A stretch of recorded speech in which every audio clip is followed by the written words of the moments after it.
자, 이번에는 마스크 얘기 좀 해보겠습니다. 본인 거라면 재사용해도 된다. 면 마스크도 나쁘지는 않다. 정부가 이런 내용으로 마스크 사용 지침을 어제 발표했습니다. 코로나19 사태 초기에 밝혔던 내용하고 좀 차이가 나서 혼란스럽다 이런 반응들이 있습니다.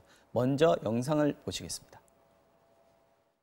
시약처가 그 차단 성능을 확인한 보건용 마스크 착용을 권해드리고 싶고요. 그중에 감염원 차단까지 확인돼 있는 KF94와 KF99를 권해드리고 싶습니다.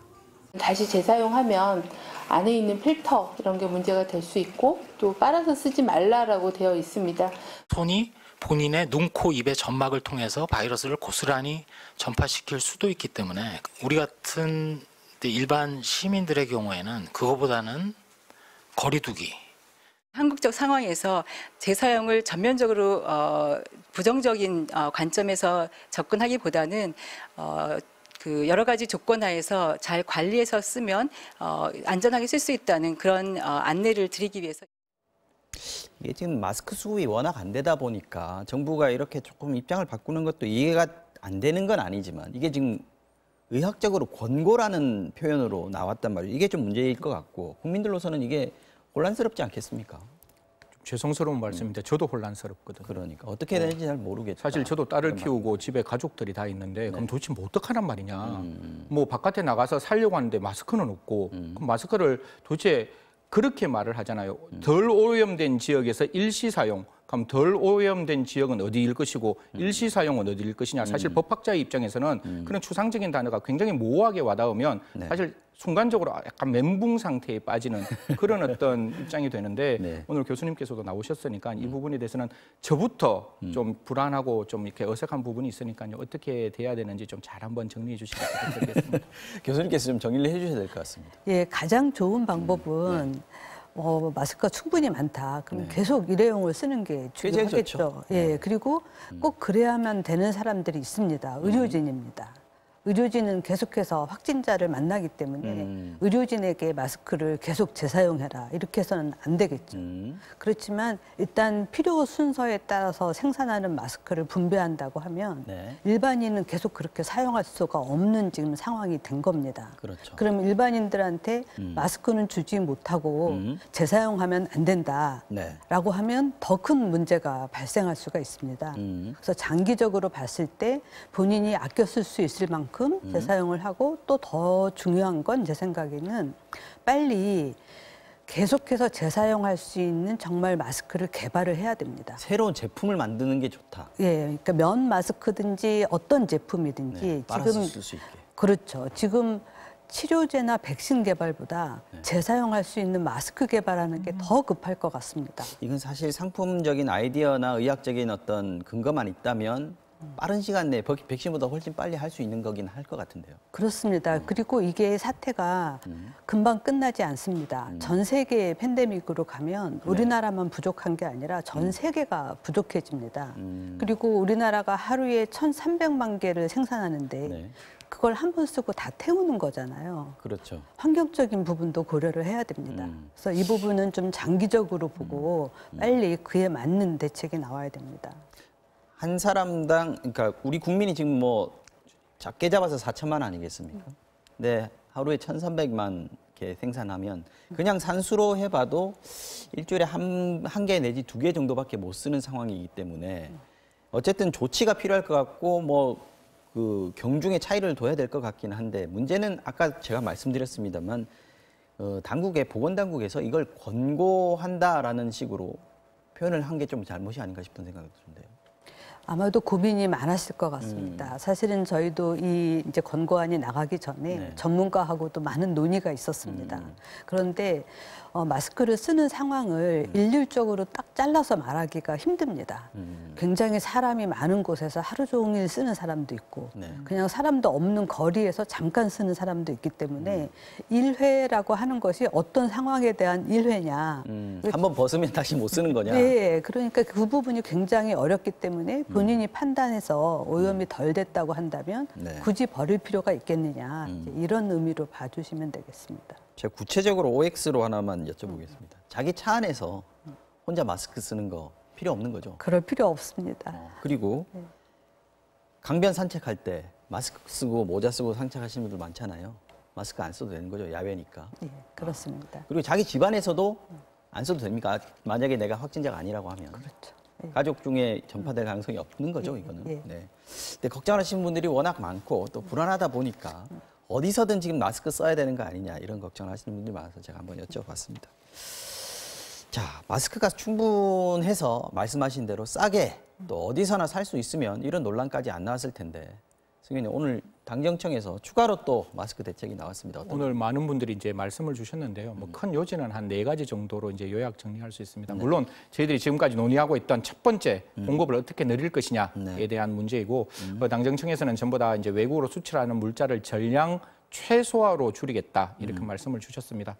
또 이렇게 뭐 아무리 늘린다 할지라도 지금 앵커님과 우리 교수님이 말씀 주셨다시피 전체 인구에 가기에는 굉장히 부족하기 때문에 그 배분의 공정성을 어떻게 찾아갈 것이냐. 저는 교수님이 주신 그 말씀이 너무나 마음에 와닿거든요. 의료진들에게는 분명히 그 마스크가 절대로 모자라서는 안 되는 것이고 또한 경북 지역과 대구 지역에서도 분명히 마스크가 가야 되는 겁니다. 사실 확진자가 마스크를 사러 바깥에 나오는 일은 없어야 된다고 저는 생각을 하거든요. 그런 일이 생겼어요. 예, 생겼기 때문에 그래서 그런 부분에 대해서 조금 국가가 좀 신경을 뭐 기울여 주시고 많은 분들이 이제 그 마스크를 사러 나올 수 없는 이제 취약계층들이 있습니다. 그런 부분에 대해서는 국가가 적극적으로 좀 이렇게 고민해 주시기를 부탁드립니다. 그래서 어떻게 공정한 그 배분이 필요할 것이냐. 그리고 이제 마지막에는 분명히 저희들이 수요를 줄여야 되겠죠. 수요를 줄이는데 그냥 무조건 3일 쓰라, 무조건 5일 쓰라. 이건 진짜 아닌 듯해요. 그거는 먼저 국민들에게 이해를 구하고 그 국민들에게 뭔가 협조를 구해야지 이거는 3일 쓰고 뭐 일주일 쓰라. 이런 형태의 정치적 멘트는 안 좋은 것 같습니다. 그래서 이런 부분에 대해서는 조금 더 적극적으로 우리 질본이나 중대본이나 교수님들이 어떻게 할 것인지 지금 정말 좋은 아이디어 주셨잖아요. 그걸 재활용할 수 있는 제대로 된 마스크를 어떻게 개발할 것인지에 대한 좀 중지를 모아 주셔야 될 때라고 생각합니다.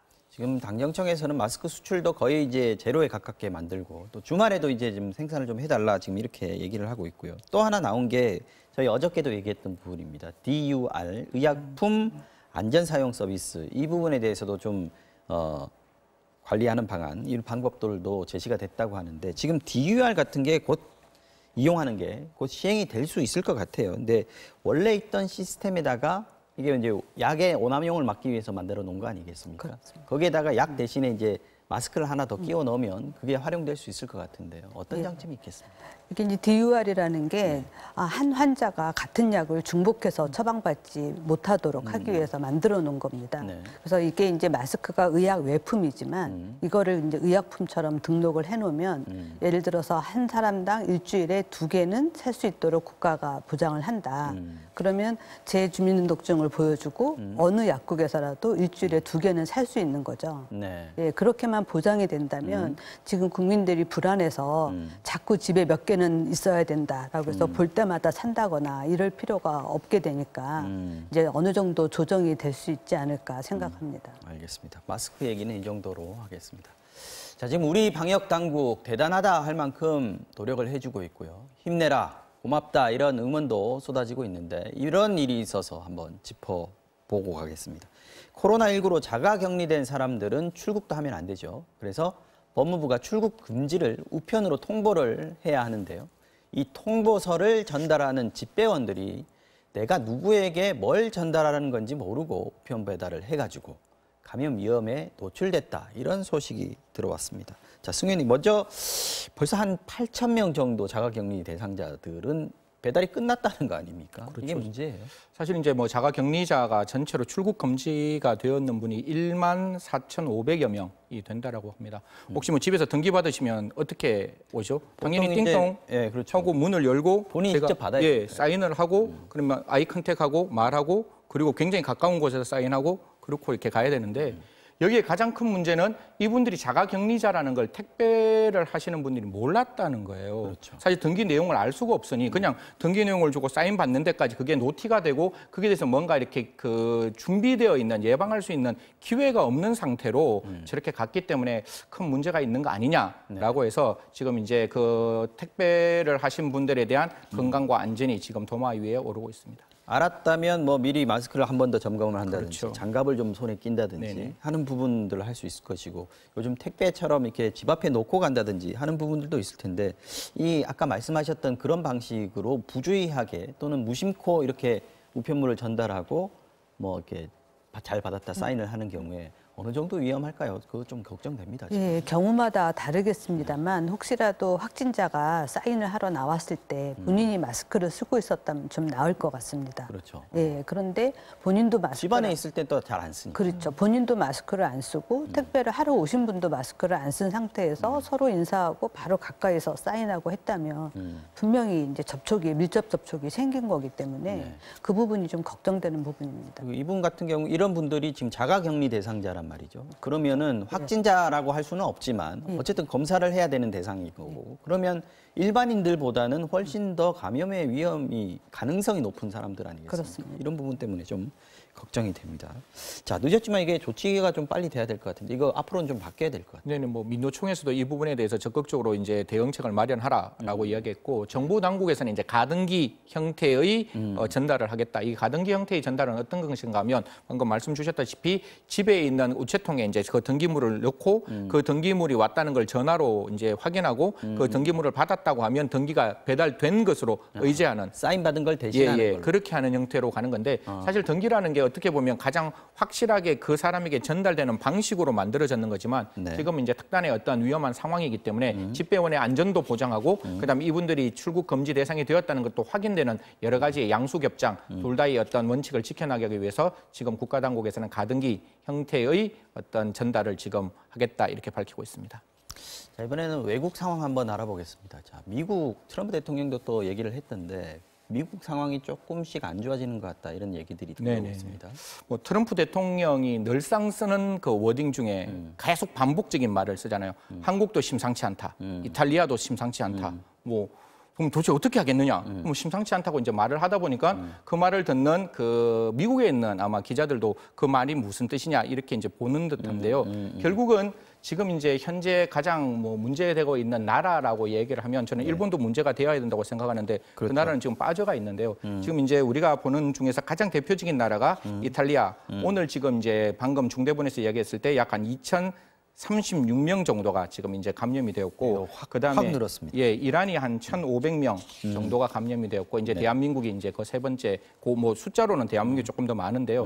그 세 가지 나라에 대해서 좀 이렇게 주의 조치에서 금지 조치로 바꾸는 거 아니냐. 지금 사실 뭐 경북 지역, 대구 지역은 좀 금지 구역으로 되어 있는데 나머지 지역들에 대해서도 좀 적극적인 조치가 필요하지 않느냐라는 형태의 내용을 하고 있습니다. 또 이런 게 급박하게 돌아가는 가장 대표적인 이유가 미국 안에서도 지금 64명이 감염이 되었고 2명이 사망을 하였고 미국 내에서도 이렇게 코로나 바이러스에 대해서 코로나19에 대해서 굉장히 좀 이렇게 경각심이 올라가고 있는 단계이기 때문에 아마 미국 행정부의 조치는 저희들이 잘 지켜봐야 되는 대목이라고 생각합니다. 근데 미국 같은 경우에는 지금 진단 검사를 한 숫자 자체가 굉장히 적더라고요. 몇백 명 정도 수준이던데 진단 키트에 오류가 있었다는 얘기도 있고 지금 세계적인 상황으로 봤을 때 교수님께서는 아까 팬데믹 얘기 잠깐 하셨지 않습니까? 지금 WHO에서도 팬데믹 우려 조금 있으면 얘기할 수도 있겠다라는 보도들이 나오고 있는데 어떻게 전망하십니까? 팬데믹이 오는 건 거의 확실한 것 같고요. 예, 문제는 이제 각 나라마다 지금 누가 먼저 시작했느냐의 차이인 것 같고요. 그다음에 각 나라의 진단 검사 능력, 그다음에 치료 능력, 그다음에 이제 국민들이 얼마나 이런 사회적 거리두기에 동참을 해줄 것인지 이런 거에 따라서 이제 유행의 규모가 달라질 것 같습니다. 특히 우리나라처럼 어떤 한 신천지 교회의 대규모 집회로 이렇게 큰 유행이 벌어진다. 그러면 이제 굉장히 많은 환자가 한꺼번에 발생하는 것도 이제 생길 수가 있는데 어떤 면에서는 한국의 예를 보고 다른 나라에서도 반면교사로 삼을 것 같습니다.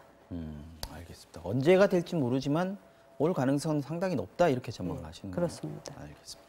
자, 오늘은 여기까지 듣겠습니다. 김호란 국립암센터대학원 예방의학과 교수, 승재현 한국형사정책연구원 연구위원 모시고 말씀 나눴습니다. 오늘 고맙습니다, 두 분. 감사합니다.